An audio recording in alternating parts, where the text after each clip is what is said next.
궁극의 의식 상태, 창조도 없고 파괴도 없다. 운명도 없고 자유의지도 없다. 길도 없고 도달함도 없다. 이것이 궁극의 진실이다. 라마나 마하리쉬. 합일의식은 무시간적 순간으로 이루어진 것이기 때문에 그것은 전적으로 지금 이 순간에 존재한다. 또한 지금 이 순간에 도달할 방법은 분명히 없다. 이미 그런 것에 새삼 도달할 방법이 달리 있을 리 없다. 따라서 라마나가 시사한 것처럼 합일의식에 이르는 길은 존재하지 않는다. 그는 이것을 궁극의 진실이라고 선언한다. 합일의식은 거울이 모든 대상을 똑같이 비추는 것처럼 가장 근본적인 방식으로 모든 것을 포함한다. 오늘은 동서양의 이론을 통합한 미국의 유명한 명상가 켄 윌버의 무경계를 통해 깨달음과 합일의식, 현존의 놀라운 비밀에 대해 공부해 보도록 하겠습니다. 무경계, 켄 윌버 지음, 김철수 옮김, 정신세계사 발행. 도에 있어서는 자신을 수행해야 할 아무것도 없다. 만일 거기에 수행할 것이 있다면 그 수행의 완성은 도의 파괴를 의미할 것이다. 그러나 도에 아무런 수행이 없다면 그 사람은 무명 상태로 머물게 될 것이다. 마조선사. 합일의식이란 다른 의식 상태이거나 다른 상태와 분리된 별개의 상태가 아니라 모든 상태의 조건이자 진정한 본성이다.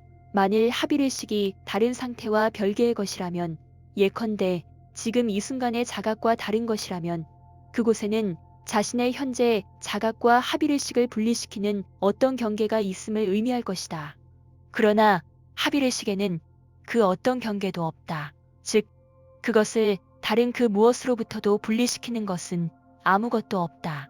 깨달음은 이 순간, 바로 지금 이 순간에 선명하게 빛을 비춘다. 이 점을 설명하는 데는 아마도 단순한 비유가 도움이 될 것 같다. 스펙트럼의 여러 수준은 대양의 수많은 파도와 같다고 할 수 있다. 하나하나의 파도는 다른 모든 파도와 분명히 다르다. 해변에 가까운 파도는 강력하고 힘차지만 먼 곳의 파도는 약하고 힘이 없다. 그러나 파도 하나하나는 다른 모든 파도와는 다르며 그렇기에 파도 타기를 할 경우 자신의 능력에 따라 특정한 파도를 선택하고 그 파도에 올라타 재주를 부릴 수 있는 것이다. 파도가 서로 다르지 않다면 이런 일은 불가능하다. 스펙트럼의 각 수준은 하나의 특정한 파도와 같은 것이며 그렇기에 올바른 기술과 충분한 훈련을 통해서 그들 중 어떤 것을 붙잡을 수 있는 것이다. 그렇지만 합일의식은 특정한 파도라기보다는 물 그 자체에 가깝다. 물과 파도 사이에는 어떤 경계도, 어떤 차이도, 어떤 분리도 없다. 즉, 어떤 파도도 다른 파도보다 더 축축하지 않다는 점에서 물은 모든 파도에 동등하게 존재한다. 따라서 만일 모든 파도의 조건인 축축함 그 자체를 찾고 있다면 이 파도에서 저 파도로 옮겨 탄다고 해도 아무것도 얻을 수 없을 것이다. 실제로는 잃는 것이 더 많을 것이다. 왜냐하면 축축함을 찾으려고 파도를 계속 옮겨 타는 한 지금 타고 있는 파도에 그런 축축함이 존재한다는 사실을 결코 발견하지 못할 것이기 때문이다. 합일의식을 찾아다니는 것은 물을 찾아 경험의 파도를 여기저기 뛰어다니는 것과 같다. 길도 없고 성취도 없는 이유는 바로 그 때문이다. 위대한 선사 하쿠인 은 유사한 비유를 마음속에 품고 다음과 같은 글을 쓴 것처럼 보인다. 진리가 얼마나 가까이 있는지 알지 못하기에 중생은 그것을 먼 곳에서 찾는다. 참으로 애석한 일이다. 비유컨대 물 한가운데 있으면서 목마르다고 애원하며 울부짖는 사람과 같다. 좌선화찬.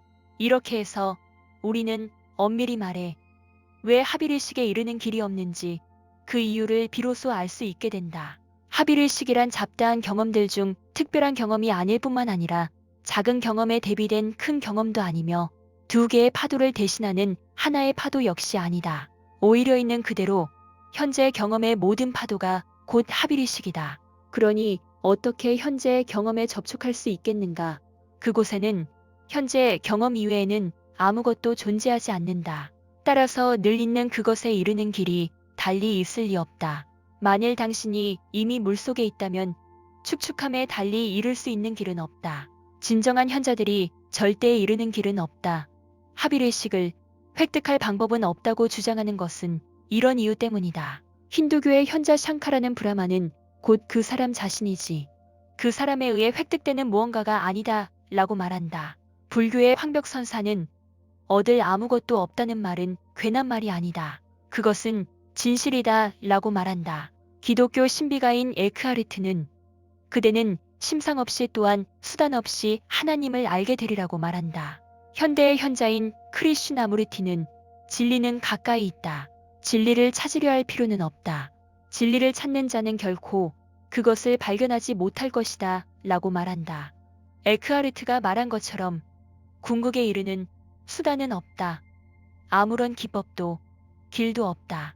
왜냐하면 궁극에는 모든 곳과 모든 때에 존재하는 편재적 성질이 있기 때문이다. 우리가 안고 있는 문제는 축축함을 찾아 이 파도에서 저 파도로 뛰어다니는 사람의 그것과 흡사하다. 우리는 자신의 현재 상황을 충분히 이해할 수 있을 정도로 고요함을 유지하지 못한다. 언제나 다른 곳을 보고 있다. 그렇기 때문에 실제로는 답으로부터 달아난다. 늘 저 너머만 바라보고 있으면 현재 상황에 대한 본질적인 이해는 드러나지 않기 때문이다. 우리의 추구, 우리 자신의 욕망, 그것이 발견을 앞질러 방해한다.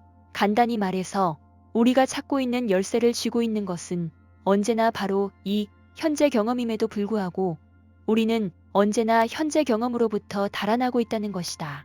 우리는 진정으로 답을 찾고 있는 것이 아니라 답으로부터 달아나고 있다. 하지만 이 말이 해야 할 것이란 아무것도 없다는 것을 의미하는 것일까? 현재로부터 달아나기를 멈춰야 한다는 의미일까? 아니면 지금 이 순간에 완전하게 접촉하려고 노력해야 한다는 의미일까? 이런 의문은 좀 더 세심하게 살펴볼 때까지는 충분히 그럴듯한 의문처럼 보인다. 실은 아무것도 하지 않는 것조차 전적으로 핵심에서 빗나간다. 왜 아무것도 하지 않으려 하는가 말이다. 그것은 여전히 좀 더 축축한 물을 찾아 현재 경험의 파도로부터 달아나려는 또 하나의 시도가 아닐까. 무언가를 하려 하든 하지 않으려고 노력하든 거기에는 반드시 어떤 움직임이 있을 수밖에 없다. 따라서 우리는 바로 첫 단계에서부터 오류를 범하게 된다. 그것을 획득하려 하더라도 실제로는 아무것도 할 수 없다는 사실. 이것이 하비리식의 가장 큰 역설이다. 이 점은 적어도 이론적으로는 명쾌하리라고 생각한다. 그러나 만일 아무것도 하지 않을 경우 지금과 똑같은 상태로 남아있게 되리라는 것 또한 너무나 명백한 일이다. 마조선사는 이 점에 대해 다음과 같이 퉁명스럽게 말한다. 도에 있어서는 자신을 수행해야 할 아무것도 없다. 만일 거기에 수행할 것이 있다면 그 수행의 완성은 도의 파괴를 의미할 것이다. 그러나 도에 아무런 수행이 없다면 그 사람은 무명 상태로 머물게 될 것이다. 만일 수행이 깨달음을 얻기 위한 하나의 수단일 뿐이라면 사실 깨달음을 얻을 길은 없다. 깨달음이란 좋은 기분과 같은 특정한 마음 상태가 아니다. 좌선 수행 시 그대가 앉을 때 존재하는 마음의 상태, 그 자체가 깨달음이다. 스즈키 순류노사, 우리는 주요 신비 사상들의 본질적인 문제에 도달했다. 즉, 하비르식의 실현에는 특별한 상태가 마땅하다는 것이다. 하지만 이런 특별한 상태가 하비르식으로 이끌어주는 것은 아니다. 그 상태들 자체가 바로 하비르식의 한 가지 표현이다. 그 상태들은 본래 깨달음의 한 가지 형식적, 의식적인 구현이자 그 향수이다. 예컨대 선불교에는 본래의 깨달음은 영묘한 수행이다 라는 의미의 본증묘수라는 멋진 말이 있다. 하비르식은 어떤 수행의 결과로 획득되는 미래의 상태가 아니다. 왜냐하면 그렇다면 그것은 하비르식이 시간적인 시작을 갖고 있다는 것, 지금은 존재하지 않지만 내일 존재하게 되리라는 것을 의미하기 때문이다. 그것은 하비르식을 순전히 시간적인 상태로 만들어 놓을 것이다. 그러나 하비르식은 영원히 현존하기 때문에 이는 전혀 받아들일 수 없는 전제이다. 하비르식은 언제나 현존한다는 자각이 바로 우리의 본증, 즉 본래의 깨달음이다. 본래라고 하는 것은 그것이 먼 옛날에 일어났기 때문이 아니라 바로 지금 이 순간의 근원이자 기반이기 때문에 현재의 형상의 근원이기 때문이다. 본증 묘수, 즉 영적 수행이란 바로 이 근원의 움직임, 활동이며 그것은 본래의 깨달음에 마땅한 기능이다. 따라서 본증 묘수는 진정한 영적 수행이란 깨달음을 향해 가는 것이 아니라 깨달음으로부터 샘솟아 나오는 것임을 뜻한다. 수행이 합의의식으로 이끌어주는 것이 아니라 수행은 처음부터 사실상 언제나 합의의식이다. 스즈키 순류노사는 다음과 같이 말한다.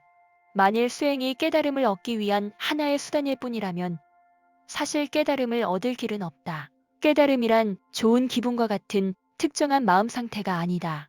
좌선 수행 시 그대가 앉을 때 존재하는 마음의 상태, 그 자체가 깨달음이다. 좌선에 있어서는 바른 마음 상태를 논할 필요가 없다. 그대는 이미 바른 마음을 갖고 있기 때문이다. 진실한 기도 속에서는 그대가 하나님에게 다가가려고 하는 게 아니라 하나님이 자기 자신에게 기도하는 것이라고 하는 기독교 신비사상의 가르침과 이 말은 과연 어떤 차이가 있을까? 그대 자신을 책망하지 말라. 그대가 나를 찾으려 한다는 것은 이미 그대가 나를 찾았다는 뜻이니라. 이와 같이 모든 의미에서 우리의 영적 수행은 그 자체가 이미 목적지다. 결과와 수단, 길과 목적지, 알파와 오메가는 하나이다. 그러나 이 말은 여전히 또 다른 의문을 제기한다. 만일 우리 안에 이미 불성 또는 본래의 깨달음 또는 내면의 그리스도가 있다면 도대체 왜 수행해야만 한다는 것일까? 물론 왜 하면 안 되는가 하고 되물을 수도 있을 것이다. 그러나 진짜 핵심은 영적 수행의 특별한 상태들을 취하는 것이 합의의식의 마땅한 표현 중 하나라는 점이다. 아무리 귀한 보석이라도 그것을 사용하고 표현하고 드러낼 수 없다면 그 세속적인 가치를 발휘하지 못한다. 마찬가지로 본래의 영적 깨달음의 적절한 활용은 모든 면에서 가장 충만한 영적 활동이다. 영적 수행이란 그것이 깨달음을 얻으려고 노력하는 것처럼 보일지라도 실제로는 단지 깨달음을 표현하는 것에 지나지 않는다. 예컨대 좌선을 할 경우 우리는 마음 깊은 곳에서 부처가 되기 위해 좌선을 하는 게 아니라 이미 우리 자신인 부처와 같이 행동하려고 그렇게 하는 것이다. 다시 한번 스즈키 노사의 말을 인용해보자. 부처님으로부터 우리 시대에 이르기까지 전수된 가르침은 좌선을 시작할 때 아무 준비하지 않아도 이미 깨달음이 거기에 있다는 것이다. 좌선을 하든 안 하든 누구에게나 불성이 있다. 불성이 있기에 수행 시 깨달음이 있는 것이다. 본래 불성이 있다면 우리가 좌선을 하는 이유는 우리도 부처님처럼 행동하기 위해서이다. 우리의 길은 무언가를 얻기 위해 앉는 것이 아니라 우리의 본성을 표현하기 위한 것이다. 그것이 우리의 수행이다. 선수행이란 우리의 진정한 본성의 직접적인 표현이다. 엄밀히 말해 인간에게는 이 수행 이외에 또 다른 수행은 없다. 이런 삶의 방식 이외에 또 다른 삶의 방식이란 없다. 스즈키 노사는 불교 자체가 유일한 삶이라고 말하는 것이 아니다. 합의의식 또는 큰 마음이 유일한 삶이라고 말하는 것이다. 또한 본즉 묘수이기 때문에 근원적 깨달음의 즐거움으로 가득 찬 우아한 표현인 순간순간의 수행만이 살아가는 유일한 길이라는 것이다. 이런 점에서 볼 때 참으로 또 다른 삶의 길이란 없다.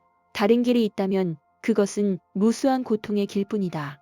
본즉 묘수를 이해하면 우리가 하는 모든 것이 곧 수행이자 본래 깨달음의 표현이 된다. 모든 행동은 영원으로부터 무경계로부터 일어난다.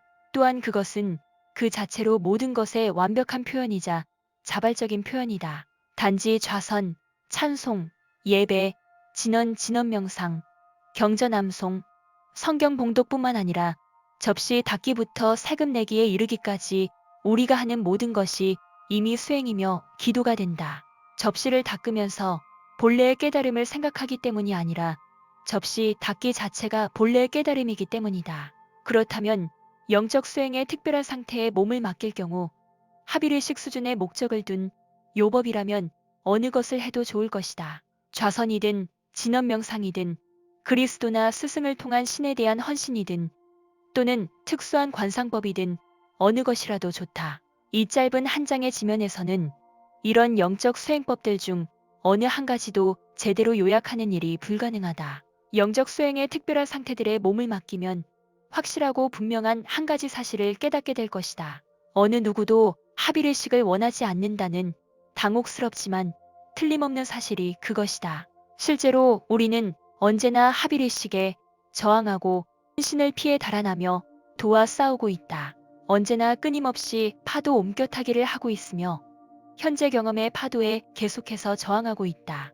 그러나 합의의식과 현재 경험은 하나이자 동일한 것이므로 둘 중 하나에 저항하는 것은 다른 것에도 저항하는 것이다. 신학적으로 말하면 이는 신의 현존에 대한 저항이다. 신의 현존이란 모든 형상 속에서의 충만한 존재 이외에 다른 것이 아니다. 만일 삶의 어떤 측면을 싫어한다면 그것은 합의의식의 어떤 측면에 저항한다는 것을 의미한다.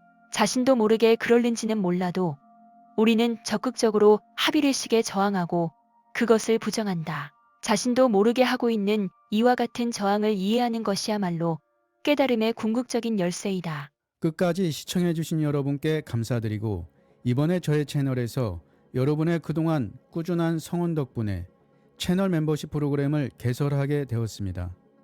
관심 있으신 분은 구독 버튼 옆에 가입 버튼이나 제목 아래 링크를 클릭하시면 자세한 사항을 보실 수 있습니다. 항상 저의 채널을 언제나 사랑해 주시고 아껴 주시고 응원해 주시는 모든 분들께 무한 감사의 마음을 전합니다.